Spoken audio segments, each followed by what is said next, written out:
This week, welcome back. We've got Fran this week, so we're going to do an entire lesson plan based around Fran, the workout. We picked Fran because it's a very popular benchmark workout. We're going to cover most of the benchmark workouts ideally, but we thought we'd start with Fran because it's just, we said it's a crowd pleaser. It's not a crowd pleaser, but everyone well, it pleases us. Does Fran, yeah. You as a coach will be pleased by implementing this and watching your members die. Absolutely. So yeah, one last thing. If you haven't seen our podcast on how to plan a lesson, check that one out first. That might just help you understand a couple of the things that we go through today with our lesson plan for Fran. Yeah, so we just touched on like how to plan a lesson. So we did a timeline, we gave like a brief template, but we didn't go into too much detail, did we, about things, because that is on you to implement those things. Today, we have got all this information for all those things, so that's what we're going to do today. Basically give you a lesson plan so that if you're coaching Fran and you haven't got anything in mind, you can literally just steal all of our stuff. So let's have a quick look at the general timeline. So you've obviously got your 0 to 60 for your hour-long class. Your brief is going to be your first thing, so we're aiming for 3 minutes there. 0 to 3 is your brief. We'll go into what we're going to say in each thing later, but 0 to 3, the brief. The warm-up is going to be from 3 minutes to 10 minutes, so a 7-minute warm-up. Then you're going to do from 10 to 25. That's going to be your thruster work, so you're going to focus on your thruster for 15 minutes. From 25 to 35, we're going to do the pull-up. From 35 to 40, we're going to do strategy and like a test round. So for 5 minutes, just getting everyone in, making sure everything's set, and then doing a test round. And then from 45 to 55, that's going to be your 10-minute time for Fran, the workout. And then you've got 5 minutes there left over for cool down scores and stretch. So the first thing we want to dive into really is the brief. The brief. So the first 3 minutes, what are you going to say? Why is it 3 minutes? Just to keep it short, keep it simple. Like you don't want to be keep it secret, keep it safe. Just so that your members aren't losing interest and like before you start talking about like the stimulus and do this on your thruster and all that, and people. It needs to be like, what are you on about? It needs to be quick, to the point. Everyone gets it, and then you can move on. Just set the 3 precedent. minutes. Yeah. Get it done in 3. We would go. Today we're doing Fran 21:59 of thrusters and pull-ups. We want you in under 5 minutes with ideally unbroken sets or in no more than 2-3 sets max. We'll go on to scales from there. So we talked about this. What can we scale? We can scale the reps. We can scale the loading. We can also scale the movement. So if we're going to scale the reps, we could do something like 21:59 thrusters, 12:96 pull-ups if that person's got pull-ups but not as many as we'd like. They take them out of the time domain. Like you say, you can scale depending on injuries. You might have injuries in your class. You might have someone with a bad shoulder or a bad knee. Maybe they can't do a full squat, so you might just have them strict press or push press. Or if they've got a bad shoulder, you might just do a single arm dumbbell thruster.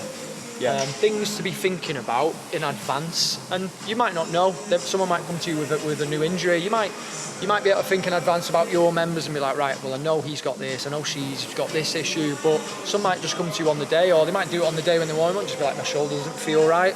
Don't get caught off guard. Just have something in mind for what you would do in the case of that. So if someone can't hold a front rack, then we can squat. We can goblet squat. Yeah, or like maybe if they can't get a front rack with the bar, maybe just make them use dumbbells. People can normally use dumbbells. Yeah, bang on. If they can't get the front rack with the barbell. Perfect. Plenty to be thinking about there. Absolutely. We can scale the pull-up as well, can't we? Jumping chest to bars, jumping pull-ups, ring rows, inverted bar row. Yeah. Loads of different options there. Can pick one. I'd always try to keep the skill in. So say, for example, someone hasn't got 30 pull-ups unbroken, but they could do 10 pull-ups unbroken. I'd always try and keep the skill in, so maybe you look at doing 9-6-3 pull-ups. Don't say all that in your brief. Nah, this is just giving you some information about the brief, but don't say all that in your brief. You can give that to them as you're going through the movements. And in the strategy and test part here, you can start giving out scales, but that's just for you to be thinking about in advance. This is part of your lesson plan. Warm up 3 to 10 minutes. So we've got here 3 to 10, 3 to 10, warm up. We've just put like a brief little general warm up on there. Again, you can do whatever you want. So let's have a look at the thruster.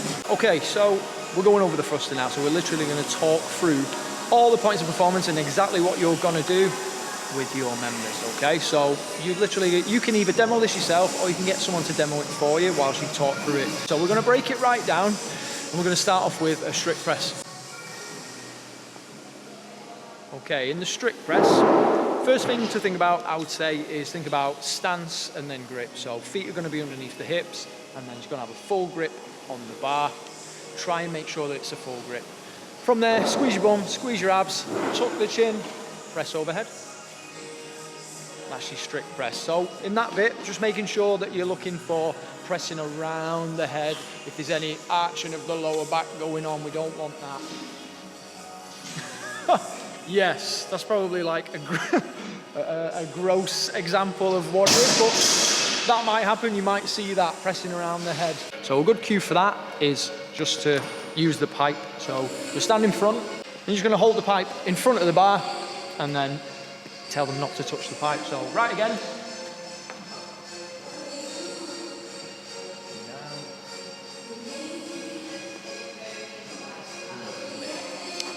And then that just gives them a bit of feedback if they're hitting the pipe that the bar's coming out in front.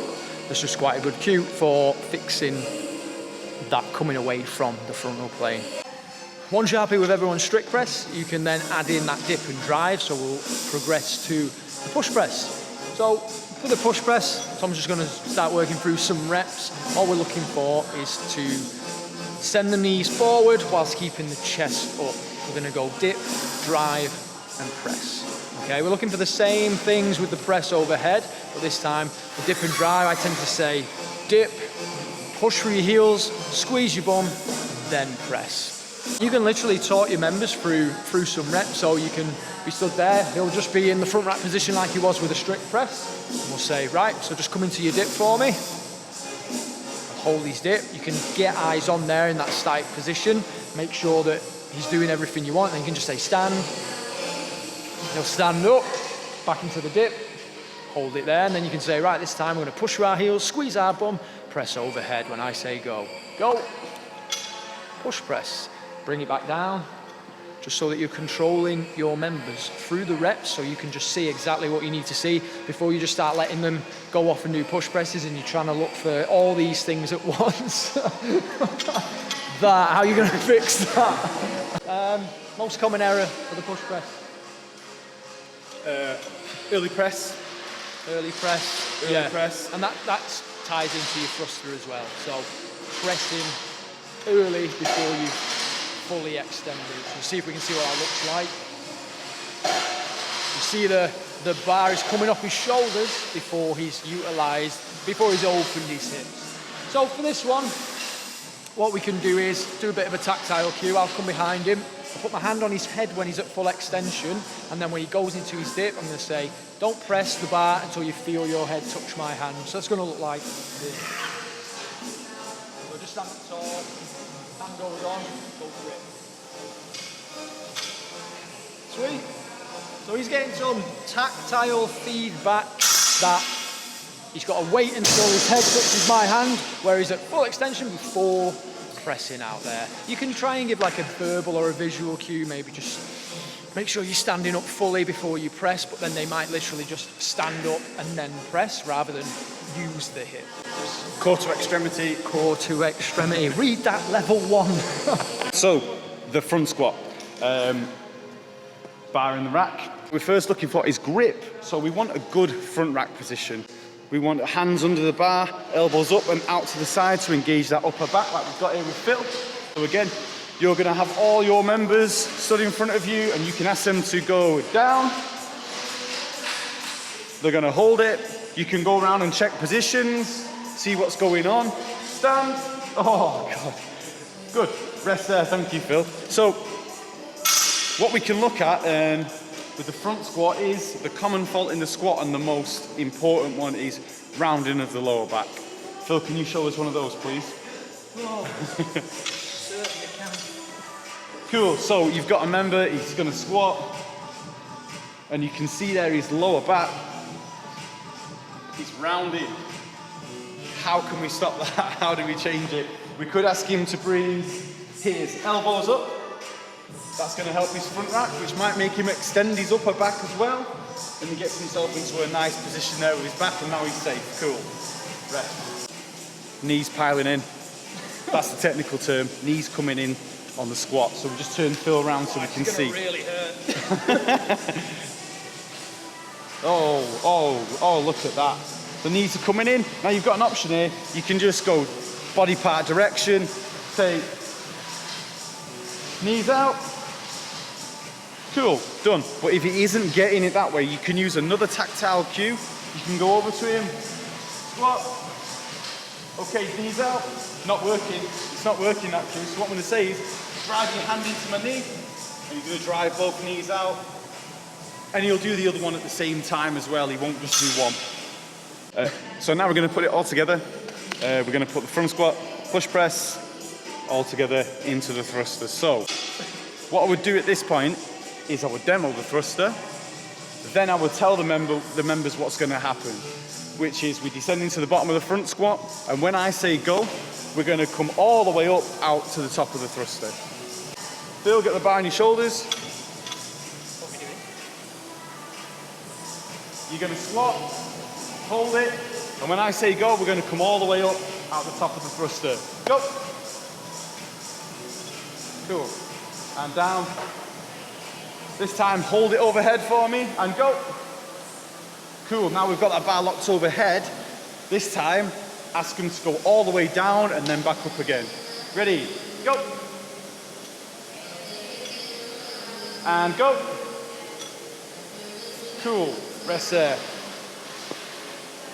Common faults in the thruster that we see.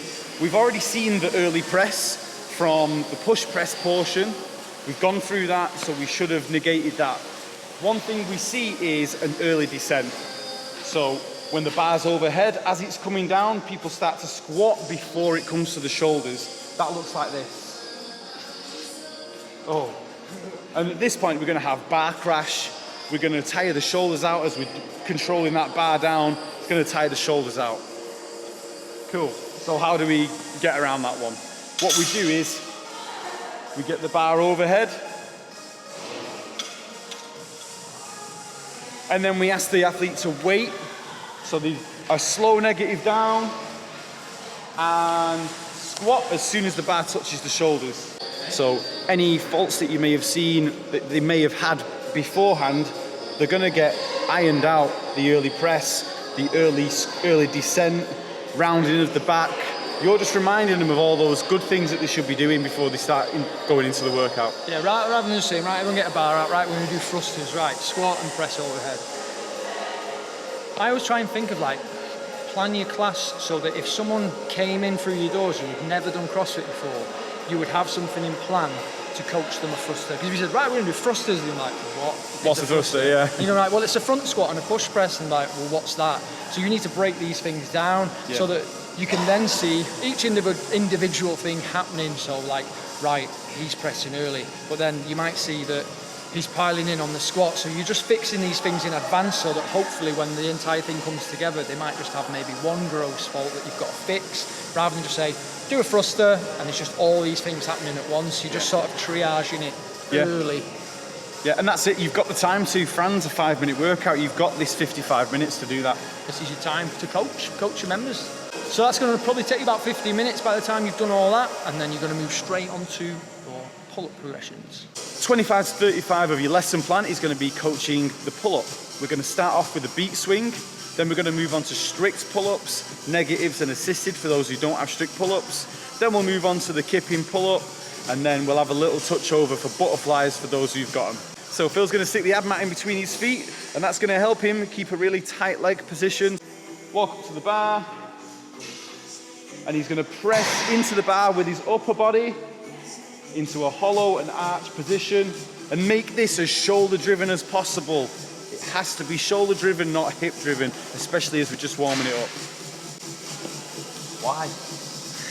Why should it be shoulder driven? Because we don't want it to be tendon driven. Because you don't want it to be neck or hip driven. Yeah, you don't want to be like, so this is what you can be looking at in your warm-up on scap pulls, making sure that they're active through their shoulder. What that means is that they're pulling down. They're not just hanging, because you don't want to be kipping in all the tendon muscles in your shoulders. Yeah, so you'll see a lot of beginners or people who are a bit on the weaker side, they'll just swing, they'll hang with inactive hang, and they'll swing the hips to generate momentum, just swinging the feet back and forth like this. And you're only going to feel that. Oh. Yeah, that's not going to be nice at all. So we're looking for an active shoulder, and we want that in the beat swing. Cool. So next, we're going to move on to strict pull-ups. Dead hang at the bottom, pulling the chin over at the top, and you can see he pulls into a really nice active shoulder position at the bottom of that strict pull-up. Keeps a nice strong middle as he does so, which is a great sign as a coach that this guy's going to be okay with kipping pull-ups, and he's strong enough to do them. Nice, mate. Cool. So it's one thing we see wrong with the strict pull-up is that people will use their arms and have no shoulder activation.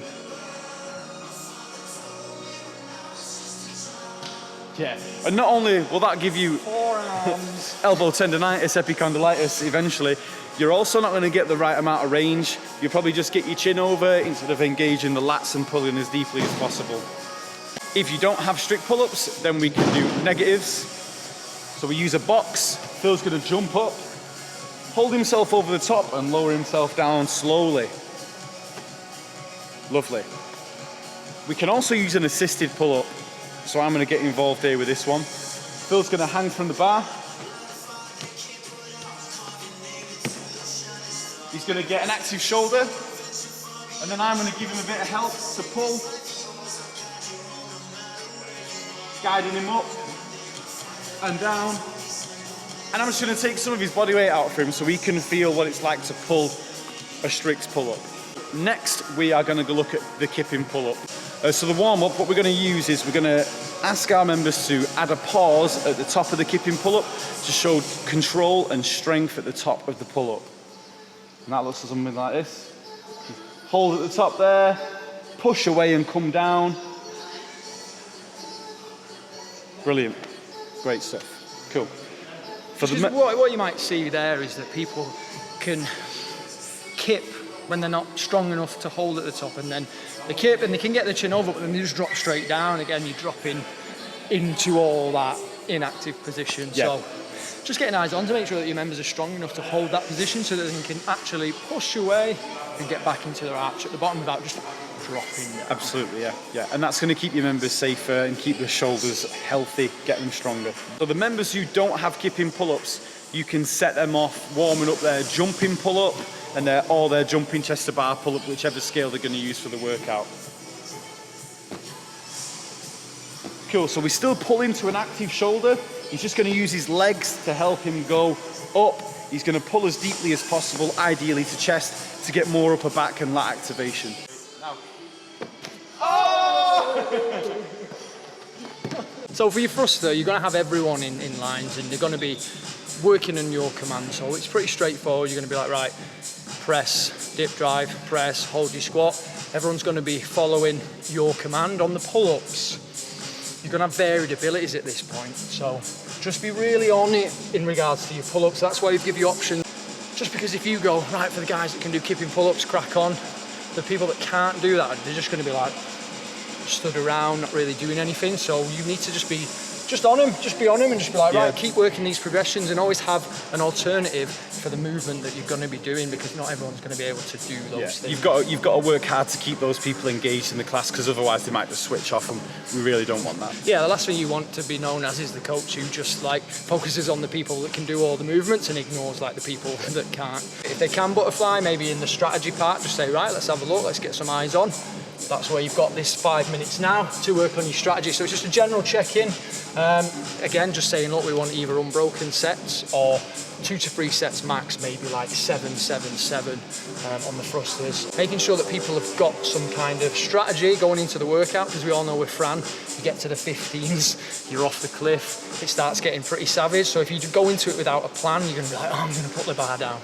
Yeah, and then in that time as well, we've planned for a practice round. So 7 thrusters, 7 pull-ups, whichever scale or loading you're using, do 7 thrusters, do 7 pull-ups. That's going to allow you to get eyes on and see how they're moving. After the strategy and test is done, We're going to put 5 minutes in there just for a water and an anxiety wee break, because that's definitely going to happen today. Yeah. So. And then at 45 to 55, we've said obviously we'd like you to go sub 5, but we're realistic. Like, we're giving you 10 minutes. It's a 10-minute cap. No one should get capped at 10. Like, if you're getting capped at 10, you've scaled it wrong. You've scaled your members wrong. You shouldn't be getting capped on Fran at 10 minutes. Ideally sub 5, but things are going to happen. You're going to get really deconditioned members no matter what option you give them. Yeah. They might just really struggle. Like, And you might have 10 minutes. You might have people who you think, yeah, that's right, they'll probably get in under 5 minutes, but they might have had a bad night, they might have been up with a baby, they might have been working nights, they might be stressed, they might be underfed. So you've just 10 got minutes is a fair time. Yeah. 10 minutes should be enough though. Be relentless. You're the coach. This is your class. You're seeing something that's not right, so be on them until they fix it. And if they don't fix it, stop them. Make it right, because you're in charge of their safety at the end of the day. So you want them to be moving properly. And like, obviously, as you start getting into the workout, you're going to get on the 15s. You're getting fatigued by this point. Like, your thruster's not going to feel as good as it did on your first set on your 21s. Yeah. You're not fresh. You're getting tired. People will naturally start just getting tired and moving like not as well as they should be. Yeah, so don't let the mechanics is going to break down. Yeah. Don't let that be an excuse for them to do it. Just get in there, keep them in those elbows at the bottom or whatever it is. Yeah, they'll be so grateful for you reinforcing those good standards at the end of the workout when they are like really flagging, especially on the 15s. Yeah. You've got 5 minutes left to get your kit away, have a cool down, come on in, we'll do some scores, debrief. That sounds quite military. Debrief, just have a chat. How was that? Horrible, amazing. That's a lot of information. We tried to step away from the board a bit and be a bit more visual, because just watching us stand here talking about things might be boring. Sometimes it's boring. So, getting away, getting a visual, that's why we've tried to sort of give you some, like, this is the movement, this is how you're going to break it down, this is what you're going to see, these are the common errors, and this is like a good couple of cues to fix it. If you've got any ideas, anything you'd like to see more of, let us know. Yeah, if you've got any workouts that you'd like for us to break down and do a lesson plan on, then we'll be happy to do it.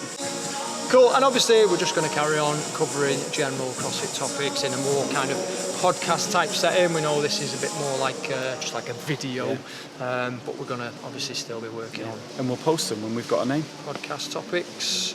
Yeah, cheers guys. See you in the next one.